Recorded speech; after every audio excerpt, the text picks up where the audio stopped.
మీ ఇంట్లో మొదటి కోటీశ్వరుడు మీరే అవ్వాలనుకుంటున్నారా? ఈ ఫైనాన్షియల్ వెబినార్ లో ఇప్పుడే జాయిన్ అవ్వండి. Hi hello welcome to Suman TV. నేను మీ ప్రేమ్. ఇవాళ మనతో ఉన్నారు వెల్త్ మేనేజ్మెంట్ రమా రాజేష్ గారు. మేడం అడిగే లేటెస్ట్ అప్డేట్స్ ఏంటో తెలుసుకుందాం. Madam hi. Madam hi. Madam, mutual ఫండ్స్తో ఇన్వెస్ట్ చేస్తే మంచి రిటర్న్స్ వస్తున్నాయి అనేసి అంటున్నారు. మీ అభిప్రాయం ఏంటి మేడం? అసలు నిజంగానే వస్తాయంటారా? వస్తే ఎంత టైంలో రావచ్చు? ఎంత ఇన్వెస్ట్ చేస్తే ఎంత రిటర్న్స్ రావచ్చు? అందరికీ ఏంటంటే డౌట్, ఇప్పుడు అందరూ మ్యూచువల్ ఫండ్స్ అని చెప్తున్నారు. సో మ్యూచువల్ ఫండ్స్ లో మనకి కావాల్సినంత రిటర్న్స్ వస్తాయి. అసలు 20 ఏళ్ళు 30 వేలు అని మేము ఇయర్స్ క్యాలిక్యులేషన్స్ చేస్తుంటాం. 10 years పైన ఉంటే ఇంత ప్రాఫిట్ వస్తుంది, 20 years పైన ప్రాఫిట్ ఉంటే ఇంత ప్రాఫిట్ వస్తుంది అనేసి. సో వీళ్ళందరూ ఏమనుకుంటారంటే అసలు అన్ని సంవత్సరాలు మ్యూచువల్ ఫండ్స్ ఉంటాయా? ఆ డౌట్ కూడా చాలా మందికి రైట్. సో ఈ వీడియోలోని నేను స్పెసిఫిక్ గా అంటే ఈ జనవరికి ఆల్మోస్ట్ ఒక 50 ఫండ్స్ అలాంటివి ఉన్నాయన్నమాట, which has completed 30 years complete చేసుకున్న ఫండ్స్. ఇంకా 30 years కన్నా ఎక్కువ అయినా కూడా ఉన్నాయి. సో వాటి గురించి ఒక ఐడియా తెచ్చుకుంటే రఫ్గా ఈ డౌట్స్ ఏవైతే ఉంటాయో అందరికీ అవన్నీ క్లియర్ అయిపోతాయి. కాబట్టి నేను ఆ పర్టికులర్ 50 మ్యూచువల్ ఫండ్స్ ఏంటి, వాటిలో ఎంత రిటర్న్స్ వచ్చాయి, మ్యాక్సిమం ఎంత వచ్చింది, మినిమం ఎంత వచ్చింది, అంటే లీస్ట్ పర్ఫార్మింగ్ ఎంత ఇచ్చింది అన్న పాయింట్లో తీసుకొచ్చాను. ఐ థింక్ ఇప్పుడు మీరు అడిగిన అన్ని క్వశ్చన్స్కి కూడా దీంట్లోనే ఆన్సర్స్ తెలిసిపోతాయి. So first and most important ఏంటంటే HDFC ట్యాక్స్ సేవర్ ఫండ్. ఇది 31st March 1996లో లాంచ్ అయింది. దీనికి అప్పటి నుంచి ఇప్పటి వరకు అది కన్సిస్టెంట్గా, అంటే టోటల్ మనకి ఏ ఇయర్కి ఆ ఇయర్ CAGR చూసుకుంటే 23.28% ఇచ్చింది. ఎవరైనా అందులో ఇన్వెస్ట్ చేసి ఉంటే, అప్పుడు ₹1 లక్ష ఎవరైనా ఇన్వెస్ట్ చేసి ఉంటే అది ఇప్పుడు 3.8 crores అండి, 3.8 crores అయి ఉంటుంది. అది 1 lakh ఎక్కడ, 3 crores ఎక్కడ? ఎగ్జాక్ట్లీ, ఎన్ని టైమ్స్ పెరిగింది. సో మనం ఎక్కువ రియల్ ఎస్టేట్ మీద దీని మీద అనుకుంటాం కానీ బట్ మ్యూచువల్ ఫండ్స్ నుంచి కూడా వెళ్ళొచ్చు.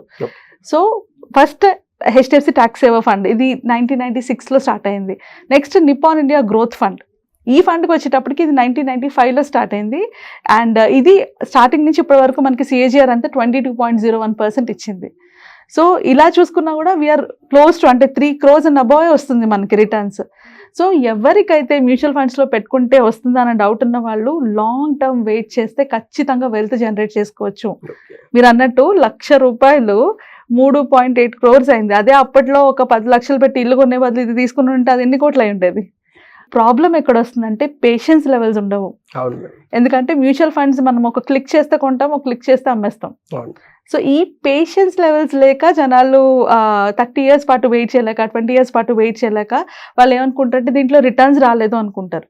సో ఇలాంటి ఫండ్స్ ఎన్నున్నా కూడా ఇన్వెస్ట్ చేయడం, అంటే ప్రాపర్గా ఇన్వెస్ట్మెంట్ చేయడం స్టార్ట్ చేసింది లాస్ట్ 10-15 years నుంచే. ఎవరు వేళ్ల మీద లెక్క పెట్టచ్చు మ్యూచువల్ ఫండ్స్లోని 30 years నుంచి ఇన్వెస్ట్ చేసి ఉన్నవాళ్ళు. అందుకని ఇప్పుడు ఎవరైనా అడిగినా కూడా మేము ప్రూఫ్ తీసుకురాలేం. చాలా మంది మా దగ్గరకు వచ్చి అడుగుతారు, ఎవరైనా కోటీశ్వర్లు అయిన వాళ్ళు ఉన్నారా చూపించండి మ్యూచువల్ ఫండ్లో అనేసి. సో ఈ మ్యూచువల్ ఫండ్లో ఇన్వెస్ట్మెంట్ స్టార్టింగే మనకి లాస్ట్ 10-15 years నుంచి స్టార్ట్ అయింది, ప్రాపర్గా పెట్టడం ఉండడం. మీరు ఇప్పుడు యూట్యూబ్లో చూసినా కూడా అలా చాలా మంది చెప్తున్నారండి, పోర్ట్ఫోలియో నాకు ఇన్ని క్రోర్స్ వచ్చాయి, అన్ని క్రోర్స్ వచ్చాయని. It is possible. దానికి main and most important thing ఏంటి అంటే కన్సిస్టెన్సీ. ఎవ్రీ ఇయర్ పెడుతూ, అంటే SIP చేస్తే కనుక కన్సిస్టెంట్గా పెడుతూ వెళ్ళిపోవాలి. ఆ రిటర్న్స్ కోసం రైట్ నో యాక్సెప్ట్, అంటే దాని గురించి ఆలోచించుకుంటా పెట్టుకుని వెళ్ళిపోతే మనకి ఆ గ్రోత్ ఉంటుంది, లాంగ్ టర్మ్ లో మంచి గ్రోత్ ఉంటుంది. ఇప్పుడు అందులో ఆ లిస్ట్ లోని లీస్ట్ పర్ఫార్మింగ్ ఫండ్ మనకు వచ్చేసేటప్పటికి టారస్ ఫ్లెక్సీ క్యాప్ ఫండ్. ఇది మనకి 10% రిటర్న్ ఇచ్చింది. సో లీస్ట్ పర్ఫార్మింగ్ కూడా మనకి 10% రిటర్న్ వచ్చింది. చాలా మందికి వచ్చే నెక్స్ట్ డౌట్, మ్యూచువల్ ఫండ్స్ లో మేము డబ్బులు పెడితే మా డబ్బులు పోతాయా? సో ఇన్ని సంవత్సరాలు, యాక్చువల్లీ 30 ఏళ్ళు ఉండక్కర్లేదు. నేను రీసెర్చ్ చేసినప్పుడు మాకు తెలిసింది ఏంటంటే 10 years అండ్ అబవ్ ఉన్నా కూడా మనం పెట్టిన క్యాపిటల్కి ఏమీ కాదు. మన క్యాపిటల్ ఇన్వెస్ట్ చేసింది దానికి ఎలాంటి లాస్ ఉండదు, దానిపైన రిటర్న్సే వస్తాయి. సో 10% అలా చూసుకున్నా కూడా మీరు పెట్టిన ₹1 లక్ష 17.45 lakhs అవుతుంది. అలా చూసుకున్నా 10%లో చూసుకున్నా లక్ష కాస్త 17 times పెరిగింది.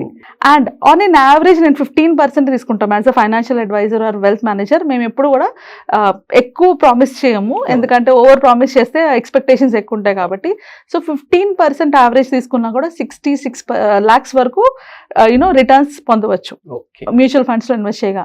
సో 30 years నుంచి ఈ కంపెనీలు రన్ అవుతూనే ఉన్నాయి అండ్ ఇన్ ఫ్యూచర్ కూడా రన్ అవుతూనే ఉంటాయి. సో మనకు కావాల్సింది ఏంటి అంటే మంచి ఫండ్ని సెలెక్ట్ చేసుకోవడం, సెలెక్ట్ చేసిన ఫండ్లో కన్సిస్టెంట్గా ఇన్వెస్ట్ చేసుకుంటూ వెళ్ళడం and at the same time ఏదైనా ఒక గోల్కి అసోసియేట్ చేసుకొని ఇన్వెస్ట్ చేసుకోవాలి. లేకపోతే 30 ఏళ్ళు ఎవరుంటారు, 20 ఏళ్ళు ఎవరుంటారు, అప్పుడు 3 కోట్లు వచ్చినా అంతే వాల్యూ, ఇలా మాట్లాడే వాళ్ళు ఎక్కువ మంది ఉంటారు. ఎందుకంటే వాళ్ళు అంతవరకు వెయిట్ చేయలేరు. సో ఈవెన్ అంటే lot of books, Robert Kiyosaki, T Harv Eker, వీళ్ళు కూడా ఏం చెప్తూ ఉంటారంటే investment is a boring process.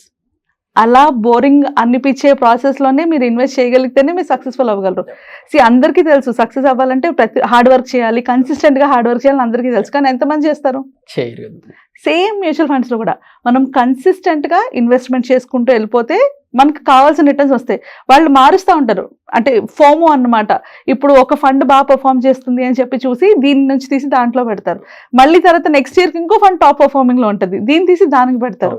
So that is not the right way. Right way ఏంటి అంటే ఏ ఫండ్ సెలెక్ట్ చేసుకున్నా మీకు లీస్ట్ హైయెస్ట్ చెప్పడానికి రీజన్స్ అదే. లీస్ట్లో అయినా మీకు 10% వస్తుంది, హైయెస్ట్లో 20% రిటర్న్ వస్తుంది. నాలెడ్జ్ ఉన్న వాళ్ళు రీసెర్చ్ చేసి మంచి దాంట్లో పెట్టుకోండి, నాలెడ్జ్ లేని వాళ్ళు ఏదో ఒక మ్యూచువల్ ఫండ్లో పెట్టుకోండి. ఎందులో పెట్టినా కూడా మీకు లాస్ రాదు లాంగ్ టర్మ్ ఉండేటప్పుడు. కానీ కన్సిస్టెంట్ మెయింటైన్ చేయాలి, ఒకే దాంట్లో ఉంచుకోవాలి.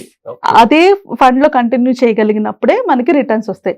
ఎప్పుడు మూవ్ చేయాలంటే ఫండ్స్ నుంచి, ఎప్పుడైతే కన్సిస్టెంట్ గా మోర్ దాన్ 3 years పాటు మనకి రిటర్న్స్ రావట్లేదు, నెగటివ్ లో ఉందో, ఇప్పుడు చూస్తే క్వాంట్ స్మాల్ క్యాప్ ఫండ్ కానీ క్వాంట్ ELSS ఫండ్ కానీ నెగటివ్ రిటర్న్స్ ఇస్తున్నాయి. But that is one of the top performing. Last 3 years నుంచి అది టాప్ పర్ఫార్మింగ్ లో ఉంది. ఇప్పుడు నెగిటివ్ రిటర్న్స్ ఇస్తున్నాయని అందరూ క్వాంట్ నుంచి మూవ్ చేసేస్తున్నారు. No, that is not right. మనం 3 years చూడాలి, నెక్స్ట్ ఇయర్, ఆ నెక్స్ట్ ఇయర్. ఈ 3 years కూడా క్వాంట్ పర్ఫార్మెన్స్ అలాగే ఉంది అంటే అప్పుడు దాన్ని స్టాప్ చేసి వేరే దాంట్లోకి స్విచ్ చేసుకోవచ్చు. లేకుండా స్విచ్ చేస్తే మనం వెల్త్ క్రియేట్ చేసే దగ్గర వెల్త్ క్రియేట్ చేయం. ఇప్పుడు క్వాంట్లో ఎవరైతే SIP చేశారో వాళ్ళకి ఇప్పుడు ఎక్కువ యూనిట్స్ కూడా వస్తాయి. సో ఆ యూనిట్స్ ఉంచుకోండి, అంటే మనం పెరుగుతున్నప్పుడు ఈ యూనిట్ వాల్యూ కూడా పెరుగుతుంది కదా. సో అది చాలా ఇంపార్టెంట్. ఆ పాయింట్స్ అర్థం చేసుకొని ఇన్వెస్ట్ చేసినప్పుడు మ్యూచువల్ ఫండ్స్లోని ప్రాఫిట్స్ ఎక్కువ ఉంటాయి, అంటే రిటర్న్స్ ఎక్కువ ఉంటాయి లాసెస్ కన్నా. బట్ అంత పేషెన్స్ ఉండాలి, ఇంకా మోస్ట్ ఇంపార్టెంట్ పేషెన్స్ కూడా ఉండాలి. సో ఈ ఫండ్స్లోని ఇలాంటి ఫండ్స్ మనకి మ్యూచువల్ ఫండ్స్లో చాలా ఉన్నాయి. మోస్ట్ ఇంపార్టెంట్ థింగ్ ఏంటంటే వీటిలో పెట్టుకోవడానికి ఎవరైనా, ఈ లిస్ట్ కూడా నేను డిస్ప్లే చేద్దాము, ఎవరైనా ఇన్వెస్ట్ చేసుకోవాలంటే చేసుకోవచ్చు. ఇలాంటి ఫండ్స్లో పెట్టుకోవడం వల్ల ఒక అడ్వాంటేజ్ ఏంటంటే ఇవి కన్సిస్టెంట్ పర్ఫామ్ చేస్తూనే ఉన్నాయి. ఇవి పెద్ద పెద్ద వీటితో ఉన్నాయన్నమాట, అంటే HDFC అని, లేకపోతే నిపాన్ ఇండియా కానీ. సో పెద్ద పెద్ద AMCస్తో ఉన్నాయి. సో ఎలాంటి ఫండ్స్ మనం చూస్ చేసుకోవాలంటే కన్సిస్టెంట్గా పర్ఫామ్ చేస్తూ పెద్ద AMCస్తో ఎక్కువ AUM ఉన్న లాంటివి చూసుకుంటే మనకి లాంగ్ టర్మ్లో మ్యూచువల్ ఫండ్స్ నుంచి మంచి రిటర్న్స్ వస్తాయి. మ్యూచువల్ ఫండ్స్లోని ఇన్వెస్ట్ చేసే ముందు కంపల్సరీగా మార్కెట్ రిలేటెడ్ డాక్యుమెంట్స్ని చూసుకొని చేయాలి. ఈ పర్టికులర్ వీడియోలో మేము డిస్కస్ చేసిన ప్రతిదీ కూడా మీకు ఒక అనాలిసిస్, ఒక నాలెడ్జ్ కోసమే, ఇది అడ్వైజ్ మాత్రం కాదు. సో ఈ పర్టికులర్ వీడియోలో మీకు చూపించిన ఫండ్స్ కానీ ఏవైనా కూడా మీరు రీసెర్చ్ చేసి అనాలిసిస్ చేసి ఆ తర్వాతనే ఇన్వెస్ట్ చేయండి. ఇన్వెస్టింగ్ మీద ఏమైనా డౌట్స్ ఉంటే అడ్వైజర్నైనా కన్సల్ట్ చేయండి. బట్ ఈ వీడియోని కన్సిడర్ చేసి దీంట్లో ఇన్వెస్ట్ మాత్రం చేయొద్దు. అయితే తప్పకుండా మ్యూచువల్ ఫండ్స్లో ఇన్వెస్ట్ చేయొచ్చు అంటారు. 100% చేయాలి. Thank you. హాయ్ ఫ్రెండ్స్, నేను మీ రమా రాజేష్. 2025లో అడుగు పెట్టేసాము. మనం కొత్తగా ఇన్వెస్ట్మెంట్స్ చేయాలనుకుంటాము, లేకపోతే ఏదైనా సేవింగ్స్ చేయాలనుకుంటాం, మ్యూచువల్ ఫండ్స్కి వెళ్ళాలనుకుంటాము, స్టాక్ మార్కెట్ నుంచి తెలుసుకోవాలనుకుంటాం కదా. సో ఇలాంటి ఏవైనా ఇన్వెస్ట్మెంట్స్ చేయాలన్నా, లేకపోతే మ్యూచువల్ ఫండ్స్లో పెట్టుకోవాలన్నా ఎలాంటి ఫండ్స్ సెలెక్ట్ చేసుకోవాలి, మీకే ఫండ్ కరెక్ట్, మీకేం గోల్స్ ఉన్నాయి, ఆ గోల్స్కి తగిన ఫండ్స్ని ఎలా సెలెక్ట్ చేసుకోవాలి, దానికి ఎంత అమౌంట్ పెట్టుకోవాలి, ఎందులో పెట్టుకుంటే మీకు మంచి రిటర్న్స్ వస్తాయి, ఎలాంటి డౌట్స్ ఉన్నా కూడా నేను కండక్ట్ చేయబోయే వెబినార్లో మీరు జాయిన్ అవ్వి అవన్నీ క్లియర్గా తెలుసుకోవచ్చు. ఇవి 18th, 19th, 20th Jan ఉంటున్నాయి. సో రిజిస్టర్ కావాలనుకుంటే కింద స్క్రోల్ అవుతున్న నెంబర్స్కి కాల్ చేసి రిజిస్టర్ చేసుకోండి. గుర్తుపెట్టుకోండి, మీరు సంపాదించే ప్రతి రూపాయి కూడా మీకు డబ్బు సంపాదించి పెడుతుంది. అది ఎలాగో ఈ వెబినార్లో తెలుసుకోండి.